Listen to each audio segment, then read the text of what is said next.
Hello and welcome to today's mech overview. Today we are going to look at one of those forgotten mechs, but not from the Star League era, like we sometimes do here. This is a forgotten mech from a very recent time.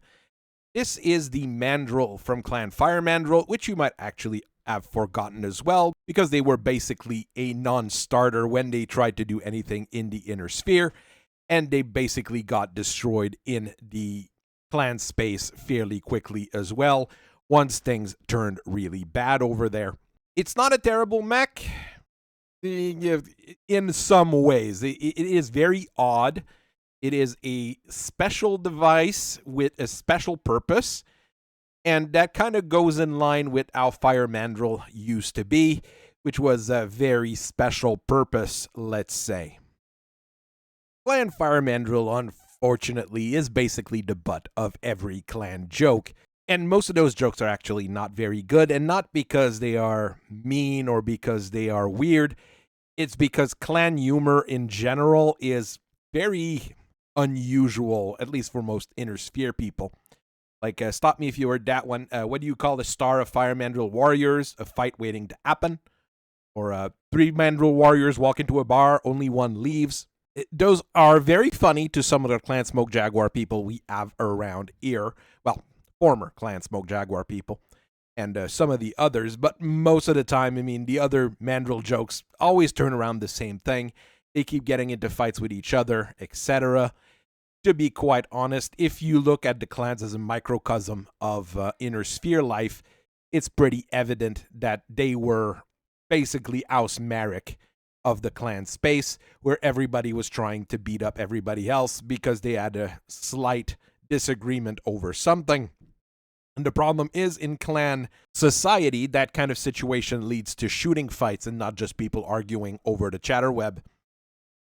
The actual Mandrel battle mech is not really a joke, though, and it is a totem mech that was built before the clan fractured into all the individual Kindras, which started fighting each other and not really doing any good for the actual clan.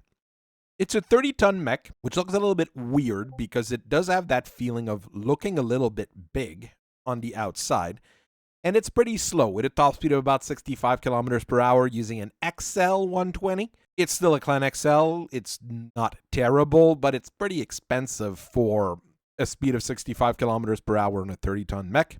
And it also used the fancy endo steel chassis and 5 tons of the good ferrofibrous armor. So you're stuck with a machine that's very hard to maintain if you ever have one, because, well, not only the parts are not available easily, but if you try to machine anything for it, you need to get the good clan gear in order to make it work.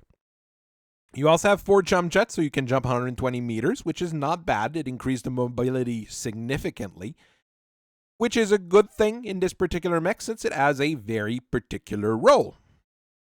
And that role is Bombardment. Yes, this is a 30-ton bombardment machine with 2 20-rack LRM from the company Great Bow on its massive shoulders.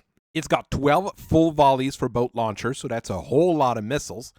Pretty much equivalent to many fire support mechs that you can find in the inner sphere, actually, but that are about, twice to 2.5 times the weight. Yes, it's a light mech, so it has a lot less armor.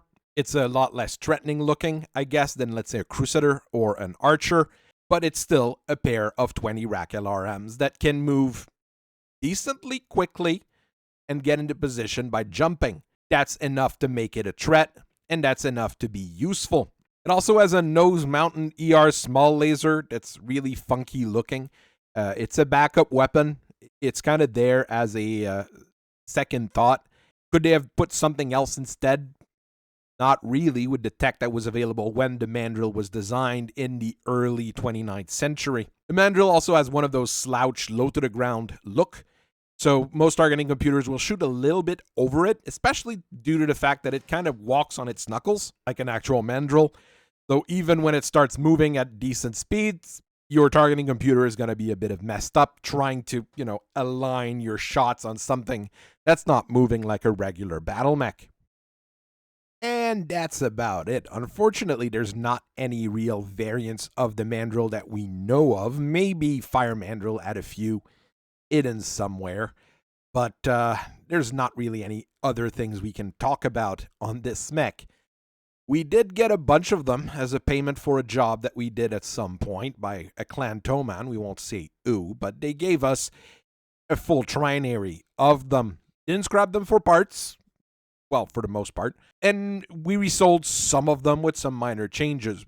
Generally, we sold them to local militia units that could get a repurpose fee and a repair fee from us if required on those mechs. The ER small laser we generally place with a micro pulse laser, which is a little bit better at anti-infantry work. It's not wonderful, but it's a little bit better at the one thing it could be good at. We could also fit maybe a light tag on there.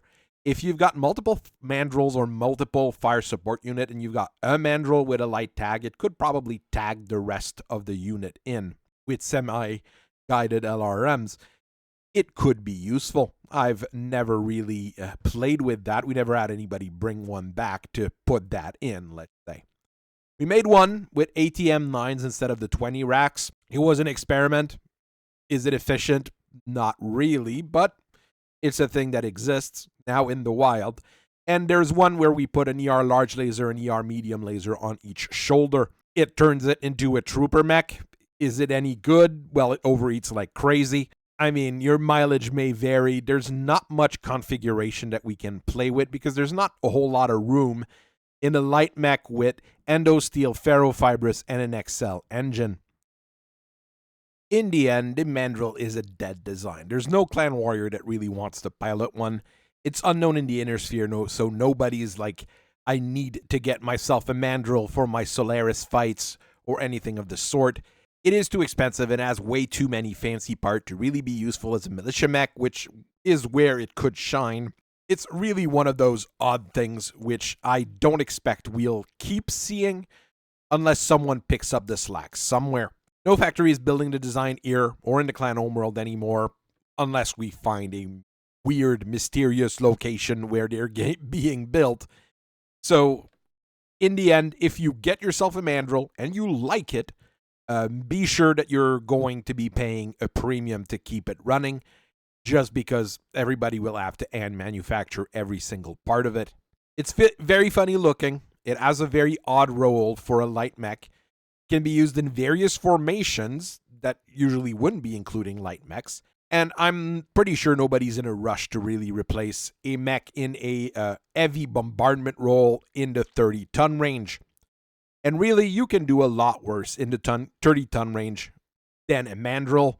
We're just looking at the urban mech every once in a while.